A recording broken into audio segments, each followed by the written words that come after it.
Bonjour à tous, j'espère que vous allez bien. Nous, on va très bien. Ça va mon ami? Tu dis bonjour aux abonnés? Bonjour les abonnés.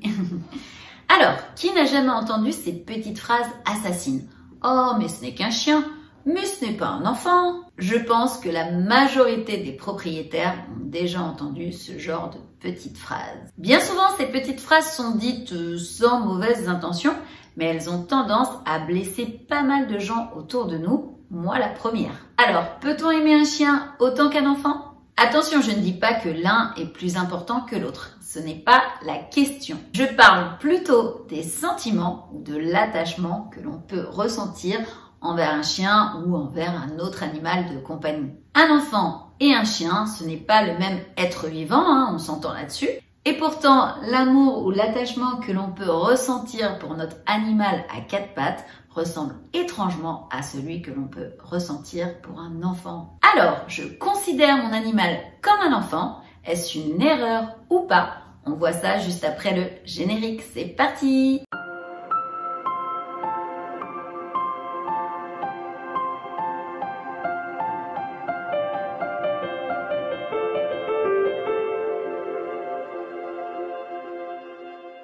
Avant de poursuivre cette vidéo, Tito et moi, on voudrait remercier toutes les personnes qui se sont abonnées à notre chaîne. Merci pour votre fidélité et pour votre confiance.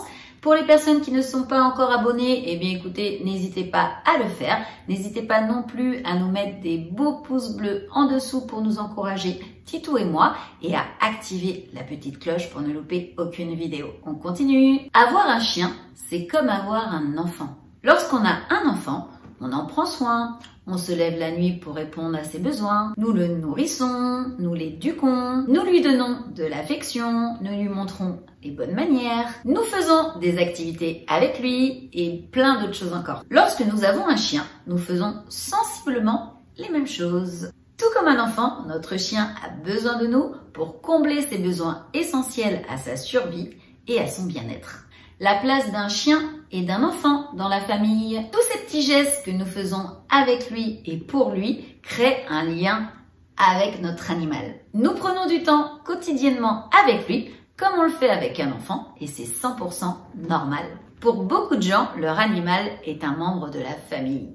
C'est un être vivant dont ils sont responsables et qu'ils aiment. Et ce n'est pas un bibelot.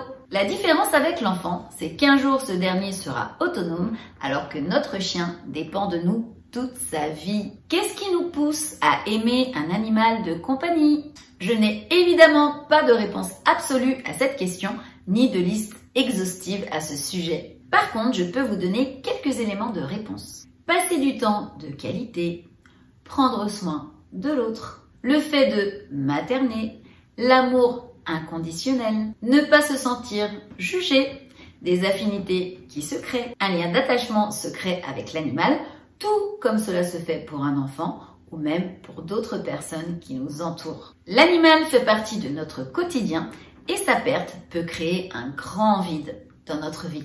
Les mêmes zones du cerveau sont utilisées. Des psychiatres américains ont analysé les zones du cerveau d'une mère lorsqu'elle observe son chien et lorsqu'elle observe son enfant. Les zones associées à l'attachement, aux liens d'affiliation et aux émotions seraient activées sensiblement de la même façon que la mère regarde son enfant ou que la mère regarde son chien. Lorsque les mères observaient les photos des enfants et des chiens des autres, les zones du cerveau ne s'activaient pas comme lorsqu'elle regardait son propre enfant ou son propre chien.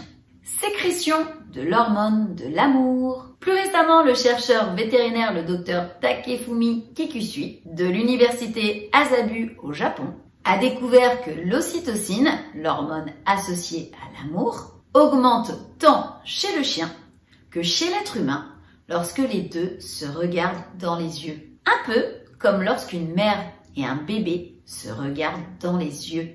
Mutation du gène responsable du syndrome de Williams. De son côté, Bridget Van Holt de l'Université de Californie à Los Angeles a découvert en 2009 que les chiens sont également porteurs de la même mutation génétique que l'on retrouve chez les humains atteints du syndrome de Williams et qui est responsable de leur hypersensibilité. Ce qui pourrait expliquer, entre autres, pourquoi les chiens ont tant enclin à se rapprocher des humains et à s'attacher à sélection génétique de certaines caractéristiques. Si vous regardez un chien et comparez son apparence physique avec un loup ou un autre canidé sauvage, vous pourrez remarquer que le chien a un visage plus rond et des yeux plus grands. Nous savons aussi que les chiens ont les muscles plus développés autour des yeux et des sourcils que leurs ancêtres. Il s'agit d'ailleurs de l'une des plus grandes différences liées à la domestication du loup vers le chien. C'est ce qui leur permet d'avoir davantage d'expression faciale que leurs ancêtres. Ce qui ne manque pas de charmer les humains. Qui n'a jamais craqué devant Fido qui fait son air de chien battu? En plus des caractéristiques physiques, l'humain a aussi sélectionné des individus canins ayant certaines caractéristiques comportementales, tels les jappements ou le fait que le chien soit joueur. Tout comme les traits physiques, les traits comportementaux que l'homme a privilégiés au fil du temps sont des caractéristiques associées à la docilité et à l'enfance. Ce type de sélection génétique se nomme la néothénie. Le chien comprend et réagit à différents types de voix. Les études démontrent que le cerveau de nos compagnons canins traite le langage de la même façon que les humains. En effet, leur cerveau utilise les deux hémisphères et sensiblement les mêmes zones que l'homme. Les chiens sont particulièrement sensibles et réactifs au ton de voix que l'on emploie lorsqu'on parle et ils les interprètent de la même manière que nous. Voilà ce qui explique pourquoi Fido aime tant qu'on lui parle avec une voix enjouée et aiguë. En conclusion, ne vous sentez pas mal d'aimer votre compagnon canin. Il est tout à fait normal d'aimer autant son animal et de le considérer comme un membre de la famille. Vous en prenez soin et il dépend de vous. Donnez-lui autant d'amour que vous voulez et soyez fiers de l'aimer. Et ne prêtez surtout pas d'attention aux gens qui vous disent que vous l'aimez trop et que ce n'est pas un enfant. Eh bien écoutez, on en a fini pour cette vidéo. J'espère qu'elle vous aura plu et surtout qu'elle vous sera utile. Si c'est le cas, n'hésitez pas à nous mettre une avalanche de pouces bleus en dessous. N'hésitez pas à vous abonner à la chaîne si ce n'est pas encore fait. Et n'hésitez pas non plus à activer la petite cloche pour ne louper aucune vidéo. On fait 2 vidéos par semaine, Titou et moi. Sur ce, on vous fait des gros bisous.